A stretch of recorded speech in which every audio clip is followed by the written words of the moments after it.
ஓம் நமச்சிவாய. அமிர்தேஸ்வரியே நமக. இன்னைக்கு அம்மாவோட மெசேஜ். நம்ம உலகத்துல இருக்கிற எல்லா மக்களும் தங்க புத்தியில தான் வாழ்றாங்க. யாருமே அன்பு கருணைங்கிற எண்ணத்துல வாழ்றது இல்ல. எல்லாருமே இப்ப எதை நோக்கி ஓடிட்டு இருக்காங்கன்னா பணத்தை நோக்கி தான் ஓடிட்டு இருக்காங்க.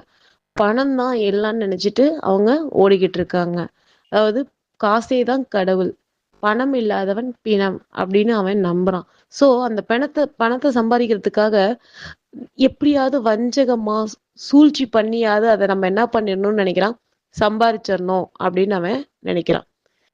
இதனால ரொம்ப உன்னதமான திருமணம் கூட எப்படி ஆயிடுச்சுன்னா வியாபாரமா ஆயிடுச்சு.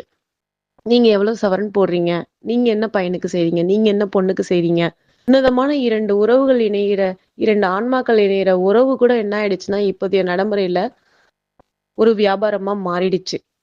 சோ இதையெல்லாம் நம்ம தடுக்கணும் அப்படின்னா அம்மா என்ன சொல்றாங்கன்னா, குழந்தைகள்ல இருந்து பெற்றோர்கள் அனைவரும் சின்ன வயசுல இருந்து தங்க குழந்தைகளுக்கு ஆன்மீக கோட்பாடுகளை பதிக்கணும். ஏன்னா குழந்தைகள் மனம் புது சிமெண்ட் தர மாதிரி. அதுல நம்ம என்ன கால் வைக்கிறோமோ அது அப்படியே பதிஞ்சிரும். சோ நம்ம குழந்தைகளுக்கு நம்ம இன்னைக்கு என்ன சொல்லி கொடுக்குறோமோ அதுதான் நாளைக்கு பெரிய விருட்சமா மலரும். நம்ம அன்பை விதைப்போம், நாளைக்கு நல்ல மனிதநேயம் உள்ள குழந்தைகளை வளர்ப்போம். ஓம் நம சிவாய.